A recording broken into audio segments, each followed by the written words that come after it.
Assalamualaikum warahmatullahi wabarakatuh. Alhamdulillahirabbil alamin. Wassalatu wassalamu ala asyrafil anbiya'i wal mursalin wa ala alihi wa sahbihi ajma'in. Amma ba'du. Ma'asyiral hadirin jamaah Masjid Al-Amir rahimakumullah.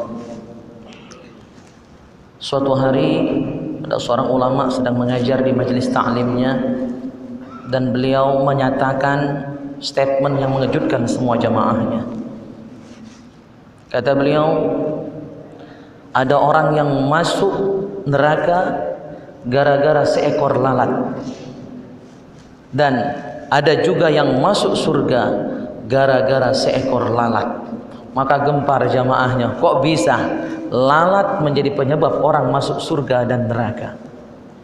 Maka beliau pun mengisahkan, ada dua orang musafir yang hobi jalan-jalan, traveling, dan suatu hari dua orang sahabat ini memasuki suatu kampung di mana penduduk kampung itu adalah orang-orang yang beragama pagan, para penyembah berhala.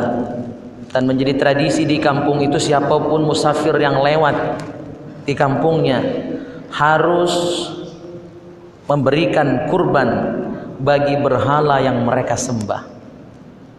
Dan kita tahu berkurban untuk berhala itu berarti berkurban untuk selain Allah, dan hukumnya syirik. Jelas dalam Al-Quran disebutkan, wa ma uhilla li ghairillah. Ya, yang awal ayatnya adalah hurrimat alaikumul maitatu waddamu wa lahmul khinzir, ya, dan seterusnya, wa ma uhilla li ghairillah. Sesuatu yang dipersembahkan, kurban yang dipersembahkan untuk berhala, dan ini termasuk perbuatan syirik. Maka dua orang ini pun menghadapi kenyataan yang sama, harus menyediakan kurban supaya bisa lewat, karena kalau tidak nyawa taruhannya. Setiap orang yang beriman pasti akan diuji, dan ujian dua orang ini adalah ini. Dan kita pun jangan merasa aman. Setiap orang yang beriman pasti akan Allah uji, baik ujian yang lemah, yang menyenangkan berupa harta, pangkat, dan jabatan, ataupun ujian yang tak lemah, penyakit, ya, dan kesulitan hidup dan lain sebagainya. Semuanya adalah ujian dari Allah. Maka mereka pun diuji keimanannya, karena nyawa taruhannya. Berhubung mereka sudah tidak punya perbekalan lagi, habis hartanya, ya, perbekalan sudah habis, maka tidak ada yang bisa dipersembahkan. Kuda tidak ada, ya, bighal tidak ada.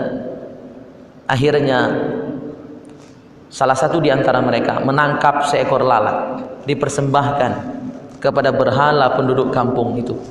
Maka alhasil, karena dia berhasil menyumbangkan kurban seekor lalat, maka dia berhasil lewat. Ya, dia berhasil lewat. Karena apa? Imannya tidak kuat, imannya tidak mantap. Sementara kawan yang satunya, dia mempertahankan keimanannya sampai mati. Dia tidak mau mengorbankan seekor lalat hanya demi menyenangkan para penyembah berhala, dan dia yakin ini perbuatan dosa besar, syirkul akbar. Maka dia tidak berani. Akhirnya, karena dia tidak mau mengorbankan bahkan hanya seekor lalat, maka dia pun dihukum dengan cara dibunuh oleh penduduk kampung itu. Sementara teman satunya melenggang dengan selamat, tapi hanya sementara. Lewat dari kampung itu, masuk di areal padang pasir, dicegat oleh seekor ular yang berbisa. Kita tahu ular di padang pasir itu ular yang sangat berbisa, ya, ular derik diantaranya. Maka dia pun dipatuk ular dan mati seketika. Dua-duanya sama mati. Tapi satu meninggal dunia karena mempertahankan keimanannya, tidak mau mempersembahkan sesuatu untuk berhala, untuk Tuhan selain Allah. Sementara yang satu mati karena ketakutan, kehilangan nyawa, takut hilang nyawa, tapi akhirnya masih mati juga. Nah, dari kisah ini menjadi pelajaran bagi kita, jangan pernah kita meremehkan dosa. Puji kita kecil dosa itu, Maka jangan pernah meremehkan. Tidak ada dosa kecil kalau dilakukan terus menerus, lama-lama akan menumpuk menjadi dosa besar juga pada akhirnya. Mas-saghair ma'al istimrar. Tidak ada dosa kecil kalau dilakukan terus menerus. Sebaliknya, mal kabair, tidak ada dosa besar ma'al istighfar, kalau tiap hari kita mohon ampun kepada Allah Subhanahu wa taala atas dosa dan kesalahan yang pernah kita lakukan. Yang terbaik di antara kita bukanlah yang tak pernah salah. Kita manusia biasa. Kita bukan nabi yang maksum, yang terjaga terpelihara dari dosa. Kita manusia biasa. Siapapun kita, nak ustaz ataupun bukan, nak imam ataupun makmum, semua kita manusia biasa pasti pernah melakukan salah. Maka yang terbaik bukan yang tak kala salah, tetapi yang terbaik adalah ketika salah cepat sadar, cepat mohon ampun kepada Allah. Kalau salah itu dengan manusia, cepat minta maaf. Inilah yang terbaik. Barangkali ini saja kisah ini, mudah-mudahan menjadi inspirasi bagi kita untuk memperkuat keimanan kita kepada Allah Subhanahu wa taala. Karena suatu saat kita pasti akan diuji ketika kita mengaku hamba Allah yang beriman kepada Allah Subhanahu wa taala. Ini saja, mudah-mudahan bermanfaat. Terakhir kita doa kepada Allah Subhanahu wa taala. A'udzubillahi minasyaitonirrajim.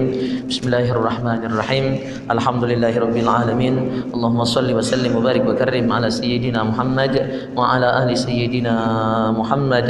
Allahumma ighfir lana ma qaddamna wa ma akharna wa ma asrarna wa ma a'lanna wa ma anta a'lamu bihi minna. Antal muqaddim wa antal muakhir, la ilaha illa anta. Allahumma anqulna wal muslimin minasy syaqawati ila as-sa'adah wa minan nari ila al-jannah wa minal 'adzabi ila ar-rahmah ومن الذنوب إلى المغفرة ومن الإساءة إلى الإحسان ومن الخوف إلى الأمن ومن الفقر إلى الغنى ومن الذل إلى العز ومن الإهانة إلى الكرامة ومن الضيق إلى السعة ومن الشر إلى الخير ومن العسر إلى اليسر ومن الإدبار إلى الإقبال ومن السقم إلى الصحة ومن السخط إلى الرضا ومن الغفلة إلى العبادة ومن الفترة إلى الاجتهاد ومن الخذلان إلى التوفيق ومن البدعة إلى السنة ومن الجور إلى العدل. يا رب كل شيء بقدرتك على كل شيء اغفر لنا كل شيء ولا تسألنا عن كل شيء ولا تحاسبنا في كل شيء وأعطنا كل شيء. وصلى الله على خير خلقه محمد وعلى آله وصحبه أجمعين والحمد لله رب العالمين. ثم السلام عليكم ورحمة الله وبركاته. يا الله صلى الله عليه وسلم.